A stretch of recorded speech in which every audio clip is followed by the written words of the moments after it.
Hello everyone, ఈరోజు మేము ఇంట్లో ఏడుకొండల వ్రతం చేసుకున్నాము. సో మోస్ట్లీ ఇది అందరికీ తెలిసి ఉంటుంది, బట్ తెలియని వాళ్ళ కోసం అని చెప్పి మళ్ళీ నేను ఇవి షార్ట్ వీడియో చేస్తున్నాను.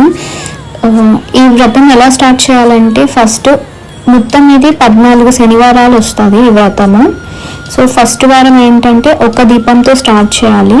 సో అలాగా సెకండ్ వారం 2 దీపాలు, అలాగా 7 వారాలు 7 దీపాలు అవుతాయి మనకి. ఈ పిండి దీపారాజన అనేది మనము బియ్య పిండితో అయినా దీపాలు లేదా గోధుమ పిండితో అయినా చేసుకోవచ్చు. ఎవరి కన్వీనియంట్ వాళ్ళది, ఎవరికి తోచినట్లు వాళ్ళు చేసుకుంటారు. బియ్య పిండి చేసేటప్పుడు ఏంటంటే బెల్లం కొంచెం తగ్గించి కలుపుకుంటే గట్టిగా ఉంటుంది దీపం అనేది. సో గోధుమ పిండి అయితే ఇంకా ఈజీ అవుతుంది. ఈరోజు మాకు ఇది 7వ శనివారం. సో మేము 7 దీపాలు వెలిగించాము. మేము ఇక్కడ బియ్య పిండితోనే చేసాము, ఎందుకంటే గోధుమ పిండితో పోలిస్తే బియ్య పిండి కొంచెం తినడానికి కూడా కన్వీనియంట్గా బాగుంటుంది. సో అందుకని మాది ఇది 7వ వారం. సో 7 వారాలు.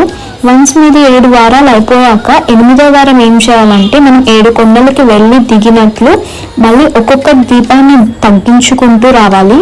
సో మీకు 8వ శనివారము 6 దీపాలు, నెక్స్ట్ 5, 4, 3, 2, 1 అలా తగ్గించుకుంటూ 14వ శనివారంకి ఒక దీపానికి వస్తారనమాట.